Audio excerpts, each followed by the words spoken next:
ଆଦର୍ଶ କହିବେ, ଶୁଣ ପଲ୍ଲବୀ, ଆଜି ପରଠୁ ଏ ଘରେ ତମକୁ ଯେତେ ବି ଅପମାନ ମିଳୁ, ଯେତେ ବି ଶାସ୍ତି ମିଳୁ, ମୁଁ ତମକୁ ଏଇଥିପାଇଁ କିଛି ବି କହିବିନି।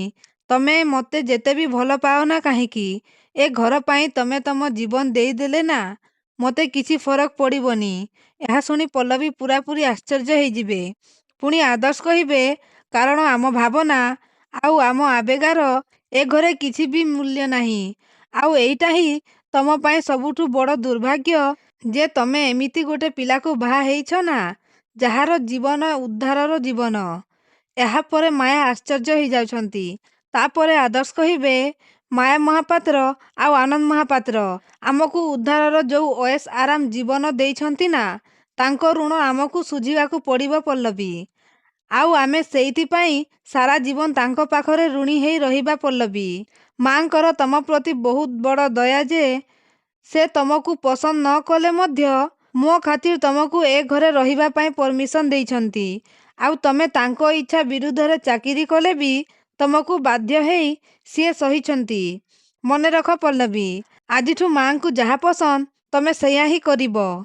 ଆମ ଇଚ୍ଛା, ଆମ ଅଭିଳାଷ, ଆମ ସ୍ୱପ୍ନ, ଆମ ଭଲ ପାଇବା, ଏସବୁର ଏ ଘରେ କିଛି ବି ମାନେ ନାହିଁ ପଲ୍ଲବୀ, କିଛି ବି ନାହିଁ।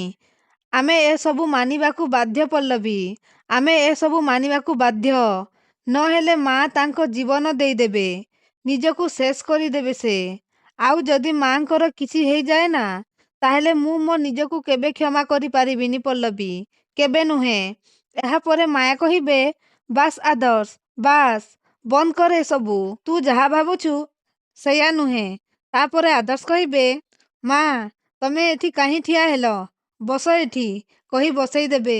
ଆଉ କହିବେ, ଦେଖ ମା, ତମର ଏଇଆ ଚିନ୍ତା ନା ଯେ ପଲ୍ଲବୀ ତମ ସାମ୍ନାରେ ତାଙ୍କ ମୁହଁ କେବେ ନ ଦେଖାନ୍ତୁ? ଦେଖେଇବେନି ମା, ଦେଖେଇବେନି। ତମେ ଏଇଆ ଚାହୁଁଛ ନା, ତମେ ଏଇଆ ଚାହୁଁଛ ନା ମା, ଯେ ମୋତେ ଯେତେ ବି କଷ୍ଟ ହଉ ନା କାହିଁକି, ଯେତେ ବି ଖରାପ ଲାଗୁନା କାହିଁକି, ମୁଁ କିନ୍ତୁ ତମ ସାଙ୍ଗରେ ଏମିତି ବିହେଭ୍ କରିବି ଯେମିତି ମୋର କିଛି ବି ହେଇନି। କରିବି ମା, କରିବି। ତାପରେ ମାୟା କହିବେ, ଆଦର୍ଶ, କାହିଁକି ଏମିତି କହୁଛୁ? ଏହାପରେ ଆଦର୍ଶ କହିବେ, ମା, ମୁଁ ତମ ସାମ୍ନାରେ ମୋ ମୁହଁ ଆଉ କେବେ ବି ଲୁଚେଇବିନି, କେବେ ବି ନୁହେଁ। ଆଉ କହିବେ, ତମେ ଚିନ୍ତା କରନି ମା, ପଲ୍ଲବୀ ଆଜିଠୁ ତମ କଥା ନିଶ୍ଚୟ ମାନିବେ। ଆରେ ମୁଁ ତମ ସହିତ ଝଗଡ଼ା କରିଦେଲି ତ, ତମ ସହ କଥାବାର୍ତ୍ତା ବନ୍ଦ କରିଦେଲି। ପୁଣି କହିବେ, ମାମାଙ୍କ ସହିତ କଥା ନହେଲେ, ମାମାଙ୍କୁ ଖୁସିରେ ନ ରଖିଲେ ମୁଁ ତମ ସହିତ କଥା ହେବିନି କହି ସିଏ ବି ମୋ ସହିତ କଥାବାର୍ତ୍ତା ବନ୍ଦ କରିଦେଲେ। ତମ ଖୁସି ପାଇଁ ସିଏ ଏତିକି ବି କରିପାରିବେନି? ନିଶ୍ଚୟ କରିବେ ମା। ମା, ମୁଁ ତମକୁ ବଚନ ଦଉଛି, ମୋ ରକ୍ତର ରାଣ ଖାଇ ମୁଁ ତମକୁ ବଚନ ଦଉଛି ମା। ତାପରେ ଛୁରୀ ଧରି ହାତକୁ ଟିକେ କାଟିଦେବେ। ଏହା ଦେଖି ମାୟା ଆଉ ପଲ୍ଲବୀ ପୁରାପୁରି ଆଶ୍ଚର୍ଯ୍ୟ ହେଇଯାଉଛନ୍ତି। ତାପରେ ପଲ୍ଲବୀ ଆଦର୍ଶ ପାଖକୁ ଯିବେ। ଆଉ କହିବେ, ଆଦର୍ଶ, ଇଏ ତୁମେ କ'ଣ କରୁଛ?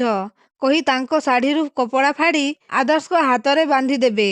ତାପରେ ଆଦର୍ଶ କହିବେ, ଚାଲ ପଲ୍ଲବୀ, ଆଜିଠୁ ଆମେ ଦି ଜଣ ଗୋଟେ ନୂଆ ଜୀବନ ଆରମ୍ଭ କରିବା, ଯୋଉଥିରେ କେବଳ ମାଙ୍କ ଇଚ୍ଛା ଥିବ, କେବଳ ମାଙ୍କ ଇଚ୍ଛା। କହିକି ସେଠାରୁ ଚାଲି ଯାଉଥିବେ। ଆଉ ମାୟା କହିବେ, ଆଦର୍ଶ, ମୋ କଥା ଟିକେ ଶୁଣ। ତ ଦର୍ଶକ ବନ୍ଧୁ, ଏବେ କ'ଣ ମାୟା ପଲ୍ଲବୀଙ୍କୁ କ୍ଷମା କରିଦେବେ କି? ଯଦି ହଁ, ତାହେଲେ ଆମକୁ କମେଣ୍ଟରେ ୟେସ୍ ଲେଖି ଜଣାନ୍ତୁ।